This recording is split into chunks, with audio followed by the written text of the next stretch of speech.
Halo guys, Assalamualaikum warahmatullahi wabarakatuh. Kembali lagi ke channel YouTubeku, Rizka Oktaviani. Ya, di video kali ini aku ingin share ke teman-teman semua bagaimana cara aku bisa menurunkan berat badan atau bisa dibilang diet ya. Aku bisa menurunkan berat badan dalam kurun waktu 4 bulan dan berhasil menurunkan 25 kg.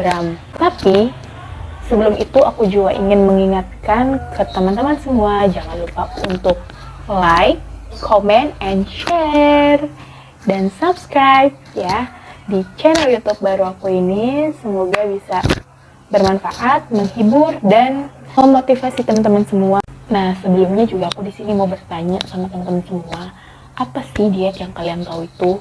Apakah diet itu bisa menyiksa, gak sehat, gak nikmat, makan makanan serba dikurangin, hambar, gak ada rasa?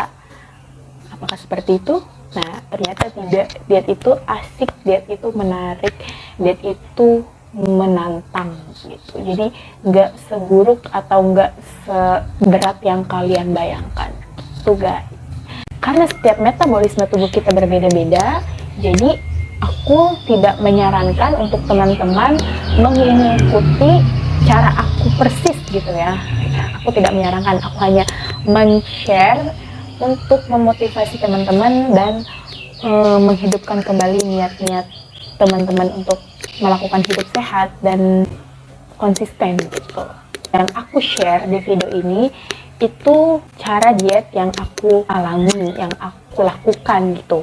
Nah, setiap tubuh kita, setiap tubuh manusia itu kan ada yang cocok, ada yang tidak untuk melakukan cara diet. Jadi, ini cara aku dan silahkan kalian mencari cara kalian sendiri. Tapi di sini aku ingin share yang barangkali pastinya itu dilakukan oleh setiap jenis-jenis diet. Ya, contohnya kayak olahraga, defisit kalori itu kan pasti di semua jenis diet pasti melakukan hal itu gitu. Ada 3 step. Yang pertama itu niat dan kesadaran. Itu sih yang penting, niat, kesadaran, dan konsisten. Itu step yang pertama.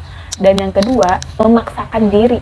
Nah, memaksakan diri itu untuk kita tuh harus paksa, kita tuh harus dorong tubuh kita tuh untuk bisa melakukan itu. Jadi kita nggak bisa stuck, stay di tempat dengan keadaan yang begitu-begitu aja tuh kita nggak bisa, terus paksa, mau nggak mau gitu guys. Dan yang ketiga ini adalah menahan hawa nafsu. Menahan hawa nafsu, selain kita bisa menahan hawa nafsu dari hal-hal yang buruk, kita juga bisa menahan hawa nafsu dari yang berlebihan gitu. Aku juga akan jelaskan satu persatu poin-poin tersebut. Stay tune. Pertama itu pasti karena niat dan kesadaran gitu ya. Aku niat, aku mau diet dong, aku juga kayaknya mau diet nih 2 hari ke depan, aku juga mau diet nih seminggu ke depan. Dan itu tuh tidak terlaksana, tidak semudah itu bisa melaksanakan niat atau mewujudkan atau merealisasikan niat kita, itu nggak semudah itu.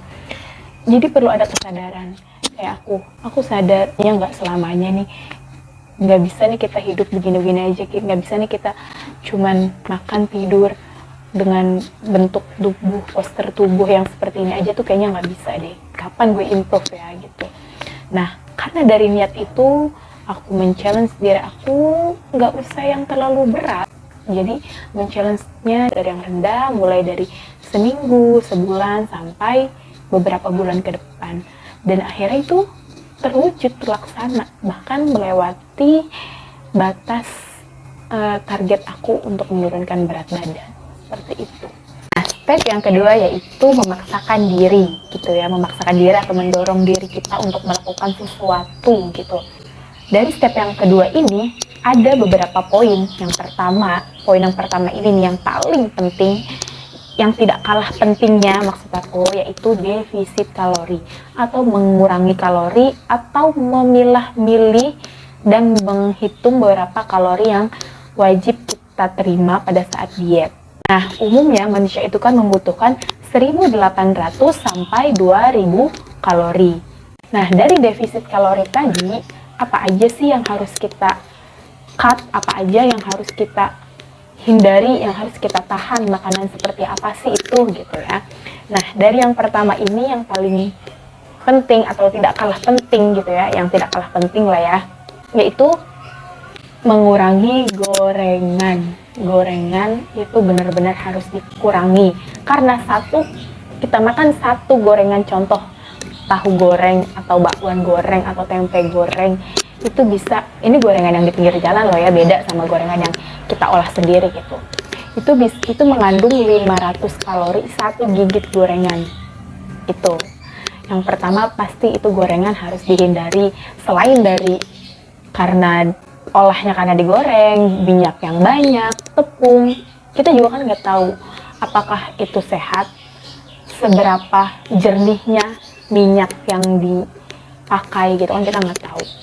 Nah, jadi selain bisa menambah berat badan, menambah kalori, menambah lemak di tubuh, itu juga tidak sehat untuk kesehatan tubuh kita, seperti jantung, paru-paru, dan ginjal, itu sangat tidak sehat.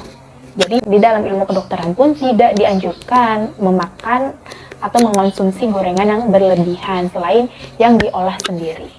Itu. Nah, yang kedua adalah tepung-tepungan. Aku di sini juga suka ya, termasuk orang yang suka segala yang instan aja, nggak mau yang ribet-ribet gitu kan. Nah, tidak lain kan pasti itu ada kandungan tepungnya ya di dalamnya. Yang terakhir, makanan yang harus ditahan, di cut itu cemilan. Kita harus ngurangin bener-bener cemilan kayak cheese ball, terus coklat, apalagi wafer, terus ya kalian juga udah tahu lah ya, kalau ke minimarket, kalau ke warung itu tuh pasti itu. Terus minuman bersoda, minuman yang berwarna, minuman yang berasa, ada perasanya, itu tuh benar-benar harus dihindari dari soft drink atau dari sirup-sirup seperti itu. Nah, karena ternyata setelah aku cari tahu, ternyata ginjal kita tuh tidak bisa mencerna minuman yang masuk ke dalam tubuh kita itu secara sempurna gitu, tidak bisa menetralisir. Nah, disarankan buat kita semua ini ya, khususnya buat kita anak muda ini, untuk minum soft drink, sirup, atau teh, kopi gitu, itu tuh harus dinetralisir sama air putih lagi gitu. Jadi air putih itu memang benar-benar top. Air putih itu harus tetap kita konsumsi sehari maksimal 2 liter sehari ya. Nah, karena dulu sih aku diet, kayak gue tuh harus aku bisa sampai 2,5 liter per hari itu konsumsi air putih, saking menahannya gitu. Jadi biar nggak terlalu over sama minuman-minuman instan seperti itu. Cemilan juga itu tuh harus bener-bener dikurangin, yang seperti aku bilang tadi, kayak micin-micin, gurih-gurih gitu tuh. Jadi kalau bisa tuh ya cemilan yang standar aja, yang biasa. Bahkan mungkin kalian kaget kali ya kalau denger aku tuh suka cemilan kayak cheese stick yang buat anak-anak bayi, anak-anak yang baru numbuh gigi. Aku tuh suka cemilannya itu. Biskuit regal itu emang paling the best banget sih. Selain bisa makan ketika kita iseng gitu, itu juga bisa buat menahan rasa lapar kita gitu.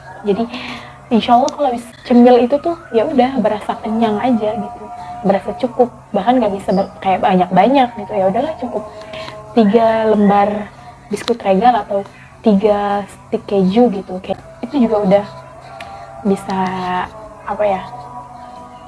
menaikkan hormon biar nggak terlalu stres ngejalanin dietnya.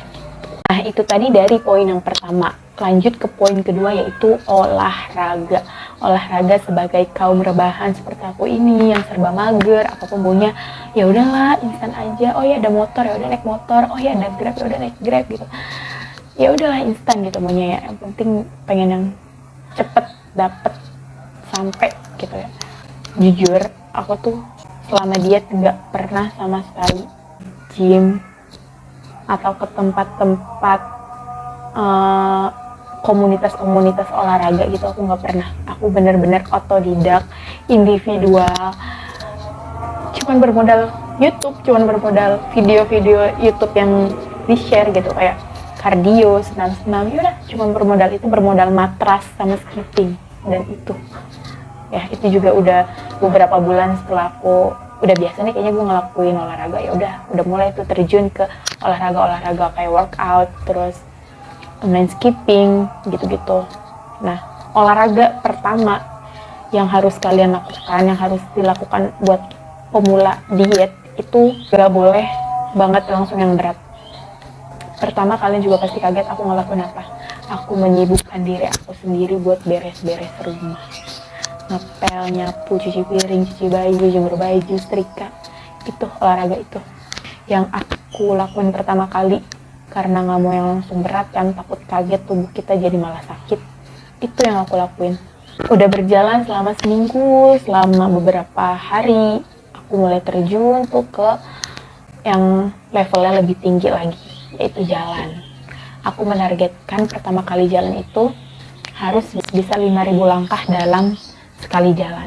Nah, itu 5.000 langkah itu kurang lebih ya 30 menitan gitu. Itu nonstop, ya jalan santai biasa sambil main HP, sambil dengerin musik, sambil bareng sama yang jogging, yang olahraga, jalan gitu. Itu tuh asik banget sih. Nah, itu mulai 5.000 langkah per hari tuh.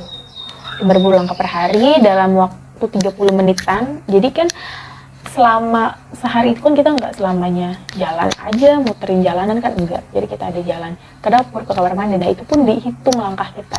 Jadi bisa lebih dari 5.000 langkah sehari.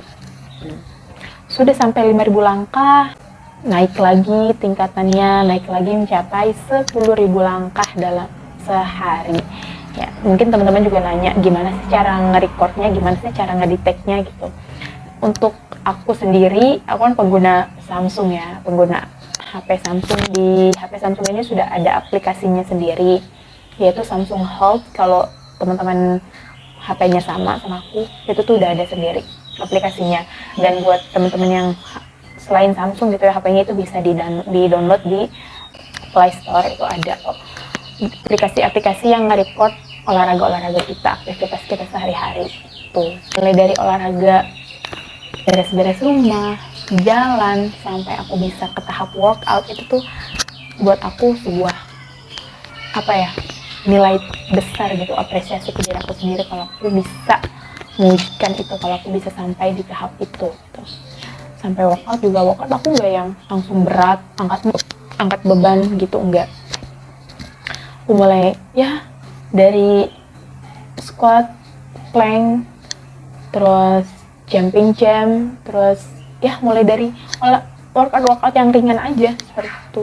Nah, kalian juga harus tahu olahraga. Kalau kita olahraga nih, otomatis kan harus pasti keringetan. Keringat yang keluar dari tubuh kita itu tuh bukan lemak, itu tuh bukan kalori, itu bukan sisa makanan yang keluar lewat cairan, bukan, tapi itu pure cairan dalam tubuh kita gitu. Jadi jangan heran kalau teman-teman habis olahraga itu ngantuk. Nah, karena kita terlalu banyak mengeluarkan karbon dioksida sehingga kita kekurangan oksigen gitu. Jadi kita cepat mengantuk kalau habis olahraga. Olahraga juga bukan buat menurunkan drastis berat badan kita, bukan. Untuk menurunkan berat badan kita tadi dari defisit kalori. Nah, olahraga itu fungsinya untuk membentuk otot, membentuk tubuh kita, membentuk otot. Jadi ketika nanti kita makan, lemak-lemak tadi itu tidak akan mengumpat, tidak akan berdiam diri di bawah kulit kita gitu. Jadi kan kalau kita yang berat badannya berlebih ya, kayak aku dulu itu kalau kita giniin ya, contoh kalau kita giniin, kalau kita putar begini, itu pasti kelihatan kan gerinjel-gerinjel di bawah kulit. Nah, itu salah satu lemak yang mengumpat, yang berdiam diri. Nah, dari olahraga itu terbentuklah otot, jadi tempat cadangan untuk menyimpan lemak. Seperti itu, lemak yang masuk berdiam di dalam otot dan dijadikan tenaga. Itulah fungsinya dari olahraga. Jadi tubuh kita akan tetap terus terbentuk gitu, stabil, berat badannya stabil, tapi kita tetap makan enak, yaitu dibantu dan didorong dari olahraga itu. Nah, dari poin tersebut, yang pertama ada mengurangi kalori atau defisit kalori, dilanjut olahraga, dilanjut cheating day. Nah, itu poin-poinnya buat yang step kedua. Dilanjut dengan step ketiga, yaitu menahan hawa nafsu. Nah, dari pola pikir kita sendiri yang harus dirubah, dari mindset kita sendiri harus dirubah gitu. Kayak lagi diet nih, tiba-tiba ada adik atau ponakan atau kakak yang makan es krim, kayak oh ya gue lagi diet nih, gue harus tahan gitu. Nah itu balik lagi ke step pertama, yaitu kesadaran itu sih. Jadi itu tuh bakal muter aja terus, muter terus dari step 1, 2 sampai ke 3 setiap hari. Itu tuh benar-benar mengubah pola hidup kita dari yang gak aktif, bener-bener cuman rebahan, tiduran, main game, nonton TV, selfie, foto, sibuk gitu-gitu aja. Kita jadi aktif, jadi banyak kegiatan gitu, jadi banyak kebiasaan-kebiasaan baru. Dari yang contohnya aku nih ya, contohnya aku kayak beres-beres rumah, nyiram tanaman, ke pasar, itu tuh bener-bener keren banget sih. Nah, aku juga nggak yang setiap hari full nih selama 4 bulan berturut-turut makan tahan-tahan, segala sesuatunya dipantang, nggak gitu. Jadi kalian masih bisa tetap menikmati makanan-makanan yang enak. Ya, itulah fungsinya ada cheat day atau cheating day gitu ya. Dari cheat day itulah kesempatan kita buat makan apa yang kita mau, apa yang kita tahan selama 1 minggu.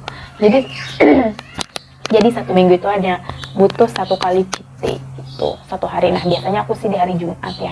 Di hari Jumat itu benar-benar free day aku buat free day aku buat makan sesuka aku, makan yang aku mau gitu. Nanti berlanjut ke hari berikutnya sampai ketemu lagi di hari Jumat, itu aku cheat day lagi ya. Begitu aja terus selama 4 bulan. Dan alhamdulillah karena konsisten sama niat aku bisa seperti sekarang yang apa ya, tubuhnya jadi lebih ideal. Nah buat kalian yang penasaran makanan apa sih yang aku makan saat diet gitu kan, terus buah apa sih yang aku makan saat diet, cemilan apa sih yang aku makan saat diet, itu akan berlanjut ke video selanjutnya. Iya, jadi aku akan jelaskan nanti di video selanjutnya makanan-makanan apa yang aku konsumsi saat diet, mulai dari bangun tidur sampai aku kembali tidur. Oke teman-teman, aku rasa cukup ya. Ini juga videonya sudah terlalu panjang.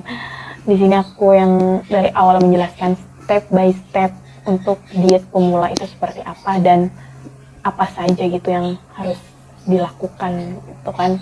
Gak harus berat, gak harus ribet, gak harus tersiksa. Itu kalian masih bisa enjoy gitu sampai kalian mencapai target. Oke, sekian dari aku. See you on the next video. Jangan lupa like, comment, share, and subscribe. Bye bye.